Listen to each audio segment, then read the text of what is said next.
Hi, friends. This is Reverend Dr. Jesse Tanner, Senior Pastor here at the United Church of Byron in Byron, Illinois. Welcome to the second episode of my new vlog that I'm calling Journey with Jesse. And this is where I share with you different spiritual and theological ideas and questions that I'm thinking about, reflecting on, and working through in my own life so that we can make that connection and support each other on this spiritual journey together.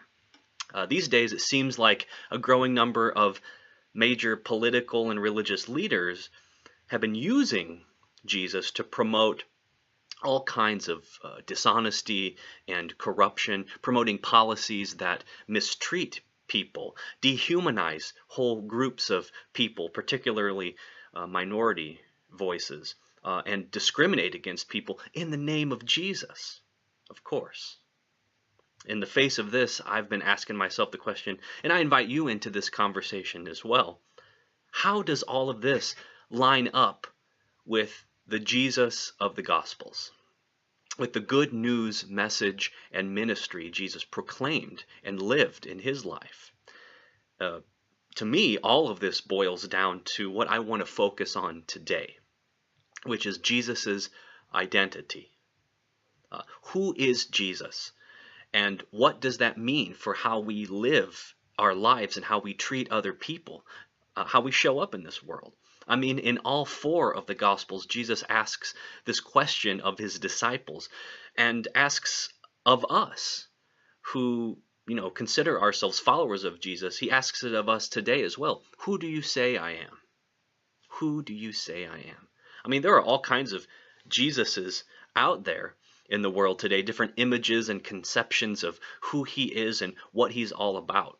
I mean, there's the patriotic Jesus, wrapped up in red, white, and blue. There's the politically conservative Jesus on the right, the politically liberal Jesus on the left, that many of us use to justify our own political positions and ideologies. There's the touchdown Jesus who helps athletes run faster, jump higher, higher than non-Christians, of course, and get Super Bowl rings. There's the red carpet Jesus that helps Christian actors win prestigious awards. The prosperity Jesus who encourages us to be happy at all costs, tells us that bigger is always better and that money is, of course, a sign of God's favor.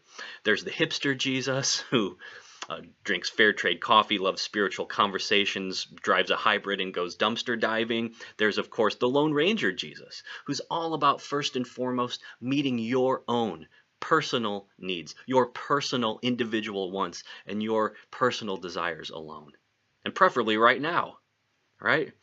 So there's many different Jesuses out there sort of competing against one another in the world today. And we wonder, which is the real Jesus? Which is the real Jesus we should look to today? With so many different ideas about who Jesus is, I often ask myself, okay, will the real Jesus please stand up? Right? For me as a Christian and a pastor and a scholar, there's a characteristic picture of Jesus that we get in the Gospels in our New Testament. Sure, of course, they're unique in how they each depict him differently, but there is a thread of common values, common teachings, and actions that I call characteristic to Jesus, that shines forth from them. So I look to the gospel tradition as the basis for my understanding of who Jesus was and who he is for me today, guiding my life. But I look at Peter's answer, and I think it sums up the identity of Jesus pretty well in the Gospels, because Jesus asks him the question, who do you say that I am? And Peter answers, you are the Messiah, Son of the living God. And so he hones in on this word Messiah. Messiah is Hebrew, in Hebrew is Meshiach, which means anointed one. And it's really a synonym for Greek, or for Christ in Greek. So Messiah and Christ really mean the same thing. They're just two different languages. It means the anointed one, like I said, which is a term that was used for the installation of prophets and kings in ancient Israel, but it is now being applied to Jesus. And it's not a proper noun or name, it's a title or an office, a role that he plays in human life. Like you wouldn't go up to Jesus and say, "Hi, nice to meet you, Mr. Christ." It's not a last name like that. It's not a family name. It's a title, Jesus the Christ, the one chosen by God to show the world what God is like for Christians, the nature and character of God as love itself. So Jesus totally revolutionizes what these terms mean, what these roles and titles mean. He was in touch with people's lives and taught peace through love and justice, not through victory and violence. So Jesus' strength is found in what the world calls weak: suffering, self-emptying, compassion, openness to others, vulnerability, not cross-building, but cross-bearing. He shows this by loving both neighbors and enemies, nonviolent resistance to oppression and domination, sacrificing to help other people, healing, caring, and just walking with people where they are in life, even with people who are considered by society as sinners and outcasts, nuisances, and nobodies.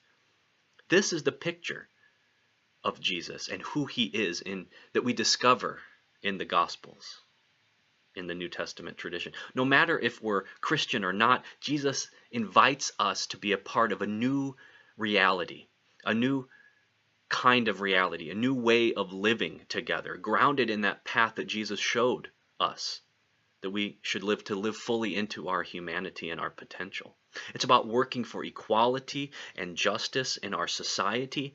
It's about building connections and communities of care and support. It's about not ignoring but embracing those who have been squeezed out of their families, of their churches, of their cities and society, and really seeking to ensure the dignity and worth of every single person, no matter who they are or where they are on this life's journey. Pretty much everything Jesus ever said and did points in this direction. It points in this kind of trajectory. So this is what it means for me to answer that question, who do you say I am? Which Jesus asks. We answer that question, I think, by how we live our lives, looking to how Jesus showed up, and showing up also with that same kind of spirit of care and fairness and Christ-like compassion. So that's me. But I want to know what you think as well. How do you answer Jesus' question, who do you say that I am? Let me know in the comments below, and don't forget to like and subscribe so that we can continue making this connection and journeying together with these spiritual questions and conversation. Grace and peace. See you next time.